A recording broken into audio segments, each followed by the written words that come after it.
ആ കിട്ടിപ്പോ ഈ ഒരു വീട് നീ കണ്ടിട്ടുണ്ടോ? ഈ ഒരു സീന് ഇതെന്തോന്നടാ? ഇതെന്ന് വെച്ചാ അതൊരു കിളിയാട്ടോ. ആ കിളിയിൽ നീ നോക്കിയിട്ട് അതിന് എന്താ മിസ്സിംഗ്?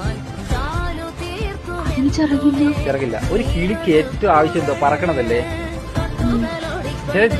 നമുക്ക് കാലില്ലാത്ത ഒരു മനുഷ്യന് ഓടണം എന്നായിരിക്കും ഏറ്റവും വലിയ ആഗ്രഹം. സാധാരണ എല്ലാവർക്കും പറ്റുമല്ലോ. അതുപോലെ ആ കിളി നോക്കുമ്പോൾ എല്ലാവരും പറക്കണം. പക്ഷെ അപ്പൊ ആ കിളിയുടെ ഏറ്റവും വലിയ ആഗ്രഹം പറക്കാനായിരിക്കും. സ്വാഭാവികമായിട്ട് അങ്ങനെ ആയിരിക്കാം. ഈ കിളിയുടെ ഏറ്റവും വലിയ ആഗ്രഹം പറക്കാനാണ്. പക്ഷെ ചിറകില്ല. അതൊരു കിളിയോ അതെന്തോ ആവട്ടെ, പക്ഷെ അതിന് പറക്കണമെന്നാണ് ആഗ്രഹം. അതുകൊണ്ട് അത് മരങ്ങളെല്ലാം ഇങ്ങനെ മലകളിൽ കരിച്ചു വെച്ച് അത് താഴോട്ട് വീഴുകയാണ്. അപ്പൊ അതിന് പറക്കുമ്പോൾ എന്താ നമ്മുടെ ലൈഫിൽ ഇങ്ങനെയല്ലേ പല സിറ്റുവേഷനിലും. അത് മരിക്കുകയാണത്, മരണത്തിലോട്ട് പോവാണത്.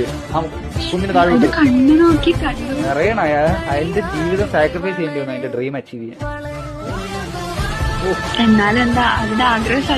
അത് മരണത്തിലൂടെ അതിന്റെ ആഗ്രഹം സാധിച്ചിരിക്കുകയാണ്. അത് ചിരിച്ചുകൊണ്ട് മരിക്കുകയാണ്. അതാണ് ഏറ്റവും വലിയത്.